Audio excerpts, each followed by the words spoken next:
English language learning. Understanding percentage increase and decrease in data analysis. Hello, learners. Today we are going to dive deep into an interesting and very practical topic: percentage increase and decrease in data analysis.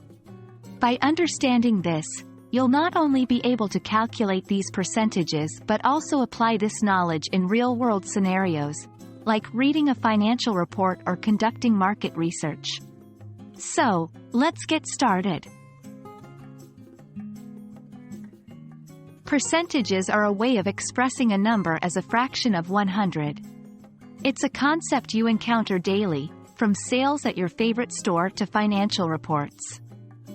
The term percent comes from the Latin percentum, meaning by the hundred. The symbol used for percent is percent.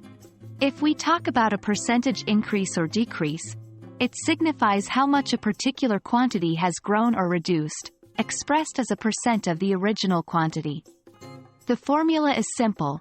The change in value divided by the original value, multiplied by 100, will give us the percentage increase or decrease. Now, how do we use these in data analysis?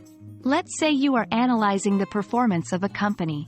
You notice that the company's revenue has increased from $100,000 last year to $120,000 this year. Here, the percentage increase is the increase in revenue, which is $20,000, divided by the original revenue, $100,000, multiplied by 100. So, the revenue increased by 20%. Similarly, if a company's cost decreased from $50,000 to $40,000, the percentage decrease is calculated as the decrease in cost, $10,000, divided by the original cost, $50,000, and then multiplied by 100, which gives us a 20% decrease. This way, you can compare the performance over the years, between different companies, or against industry averages, using percentage increase or decrease.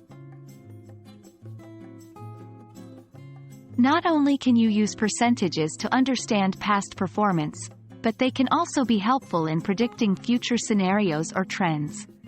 For instance, if a company has consistently shown a 10% annual revenue growth, you might expect this trend to continue, barring any significant changes. However, keep in mind that predictions based on past percentages are not foolproof and should always be coupled with other analysis techniques. Remember, past performance is not always indicative of future results. So there you have it, folks. We hope you now have a better understanding of percentage increase and decrease and their application in data analysis. These concepts are not just numbers. They are tools you can use to make sense of the world around you. Whether you're reading a financial report, making business decisions, or even deciding which product to buy. So keep practicing and remember, every percentage counts. Until next time, happy learning!